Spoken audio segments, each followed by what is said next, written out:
بەڕێز گوڵشەن بابان لەگەڵمانە و گفتوگویەک دەربارەی دیدارەکەکەین. گوڵشەن خان سڵاو لێبێ. سڵاو لە بەڕێستان سەسەنگیان. زۆر سپاس دەکەم. هەشتمین خولی ئەم دیدارە چ پەیامێکی پێیە بۆ جواتی کورد لە تاراودا؟ طبعا ئەمە هەشتمین خولی دیداری شعریە لە شاری تۆبەری لە وڵاتی سوید کە کۆمەڵی هونەرە جوانەکانی کوردی هەڵەستن بە ئەنجامدانی ئەم کارە. من وای ئەبینم کە هەبوونی ئەم کۆمەڵانە ڕۆڵێکی بەرچاو و کاریگەریان هەیە لە یەکخستنەوەی ڕەوەندی کوردیە، بە تایبەتی لە وڵاتانی وەکو سوید و کەنەدا کە یارمەتیدەرە بۆ پاراستنی شوناسی کلتوری و لە هەمان کاتدا گواستنەوەی میراتی کووردە بۆ نەوە نوێیەکان. لەلایەکی تریشەوە کە پارە ئەیاد بە پەیوەندیە کۆمەڵایەتیەکان لەناو کوردەکاندا و ئەمان کە ئێستا هەڵەسن بەم چالاکیە نەک هەر دیداری شعریە بەڵکو چەند چالاکیەکی تریشی لەخۆ گرتووە. ئەمەیە بزانم چالاکیەکانی تر جگە لە شەعر چی و چین؟ ئەو چالاکیانەی تر نووسیکە گۆرانیە و ڕێنمایی چەند شتێکی تر لە ئێستای لەمڕۆیە تەنها گۆرانی و شعر بوو ئەم جارە بڵێن دیداری هەشتم.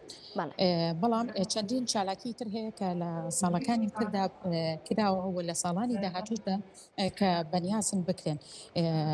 پرەیەکی زۆر بە لایەنی ڕۆشنبیریەکە ئەیان ڕۆڵێکی بەرچاو و کاریگەریان هەیە هەروەکو وتە. پێوەرەکانی دیدارەکە بۆ بانگێشکردنی شاعیران چی بوون؟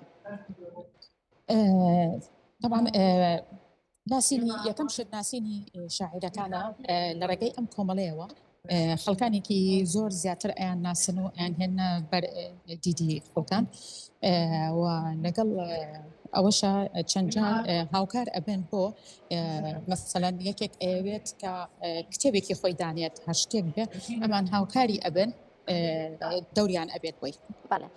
دیدارەکە هەر بە تەنیا تایبەت بوو بە شاعیرانی دانیشتووی سوید یاخود شاعیرانی دەرەوەی سویدیش بەشدار بوون تیایدا؟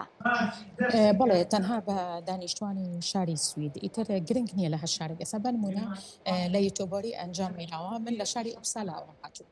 بەڵێ بۆچی شاری یۆتۆبۆری وەک مەڵبەندی ئەم دیدارە هەڵبژێراوە و هاوکاری دەستگا ڕۆشنبیریەکانی سوید بۆ ئەم چالاکیە لە چ ئاستێکدایە؟ طبعا لە هەموو شارەکانی تویشە ئەم کۆمەڵانە هەیە، هەمویان کار و چالاکی تایبەت بە خۆیانیان هەیە. ئەوە نەبێ بڵێن هەر لێرە هەبێت، بەڵام ئەمان زیاتر کەوتونەتە بڵێن چالاکی جۆرا و جۆر و پێشەنگن، ئەتوانم بڵێم پێشەنگن. لەبەر ئەوە کە گەشتنامەکەش من کە لە شاری ئوپسالام بۆ من هاتوومەتە ئێرە سەر لە شارەکەی خۆمان هەیە، لە شارەکانی ترا هەیە.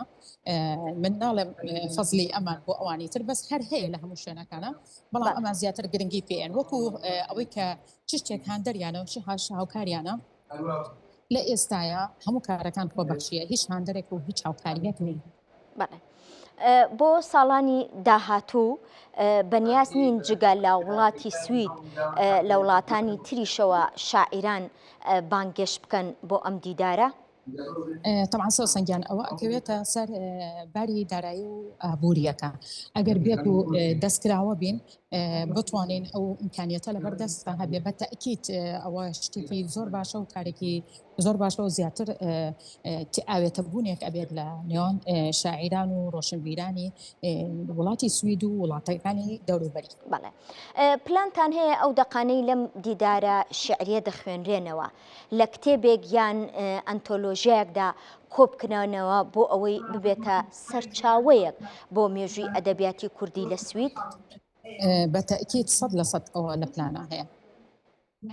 بە چ شێوازێک بە چ میکانیزمێک ئەم دەقە شعریانە کۆ دەکەنەوانێ و بەنیازن کەی چاپ بکرێن. لە ئێستاە قسە لەسەر بەوردی قسە لەسەر ئەو بابەتە نەکراوە بەڵام پلان هەیە و لە بەرنامەیە کە ئەو کارە جێبەجێ بکرێت. سەرکەوتوو بن تا چەند ئەم جۆرە دیدارانە دەتوانن ببنە پردێکی پەیوەندی لە نێوانەوەی پێشەنگ و شاعیرە گەنجەکانە.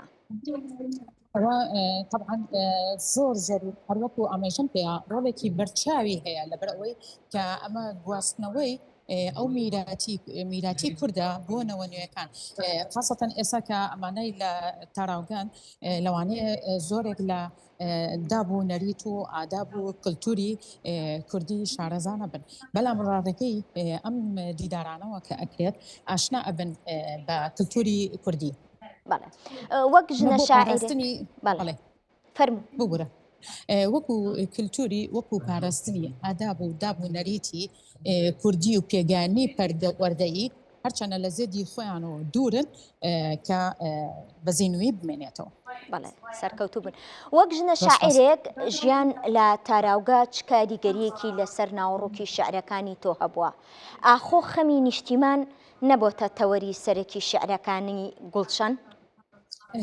طبعا ئەوە بە تەکیت ئەوە خاڵێکی زۆر زۆر گرنگە لە ژیانی هەمومانە خەمی نیشتیمان سەی لەسەر ڕاستە یعنی ئێستا تۆ لە بینی دوو کللتوری جیاوازای لە هەردووکیانە توانی بڵێ ئەمە هەردووکیان وڵاتی خۆمە و بەڵام بە حەیاتی تۆ ناتوانانی ئەڵێ مەسەلێکی ئەڵێ شام شەکرە وڵات شیرێنترە تۆ وڵاتی خۆت شتێکی کەیە واو لێ ئەکا بەردەوام ئاخەڵ کێشی هەناسەیەکی سەرفاڵ کێشی و هەموو ئەو ڕۆژە خۆشانەی بۆ ئەو کاتە ساتانەی کە بەسەری بردووە لە وڵاتەکەی خۆتا ئەوە بڵێن هاوکار ئەبێ بۆ نووسین بەڵام لە ئێستاە ئەم جارە کە من بەشدار بوومە ئەم جاران شارەکانی من زیاتر بابەتی جەستەیی و سۆز بووە. ویستم ئەو لێ بپرسم بزانم بە چه هۆنراوەیەک بەشداری و کردووە و دیداریەکانی تریش بە هەمان شێوە بەشدار بووی؟ من بۆ هۆنراوانە هەروەکو کە باسم کرد بە جەستە و سۆز هۆنراوەکانی من پێشتر وەکو ناخدێکی سیاسی من نووسینم هەبووە بەڵام لە ئێستا ڕێڕەوەکە من گۆڕیوە کردومە بە سۆز و جەستە لە دیدارەکانی ترا بەداخەوە بەشدار نەبووم بەڵام ئیشەڵا هەوڵەیە بۆ لەمە دوا هەموو دیدارەکان جێدەستم هەبێت. گوڵشان خان سپاس کە لەگەڵمان ئامادە بوویت هیوای سەرکەوتنتان بۆ خوازم.